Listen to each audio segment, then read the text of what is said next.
the phrase or the concept of meme itself. Yeah. First coined by Richard Dawkins in his 1976 book, The Selfish Gene. He's quite smart, quite polarizing at times. He certainly is a bit contra, as our friend Ross would. Contra, yeah.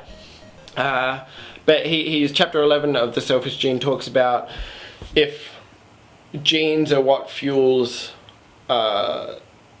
biological evolution, then memes or sort of pockets and parcels of human culture is what develops human language and the exchange of signs and metaphors and symbols and myths and things in a culture, in a society. And what I wish we had more of when we discuss memes is, instead of it being this sort of checklist of, oh, have you heard this, have you heard of this one, is seeing them as something with a mind of their own and perhaps even their own intentionality. For instance, Richard Dawkins says in that chapter, when we look at the evolution of cultural traits and at their survival value, we must be clear whose survival we are talking about. Biologists, as we have seen, are accustomed to looking for advantages at the gene level, or the individual, the group, or the species level according to taste. What we have not previously considered is that a cultural trait may have evolved in the way that it has simply because it is advantageous to itself.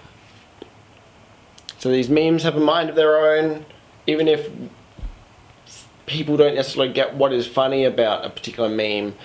The internet as a collective entity unto itself finds it funny, and that's why these things keep perpetuating, even if they are far beyond our own satisfaction or what we're getting out of them. Yeah, so it's almost like, even though people go, why are memes so sticky and viral and good, and then you realize that it's a question that's been answered. It's just we don't know the answer at times. Food for thought, good thing. Food for thought. No. And Mr. Richard Dawkins, Dr. Richard Dawkins, Yeah, he's the guy. He's Yeah. the go-to guy. Finishes with a positive note. He says, we are built as gene machines and cultured as meme machines. Yeah. But we have the power to turn against our own creators. We, alone on Earth, can rebel against the tyranny of the selfish replicators.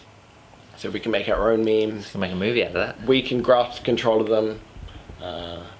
They are at our beck and call. These technological connections are ours to wrestle control of. Without us, I'm sure they wouldn't even exist. No.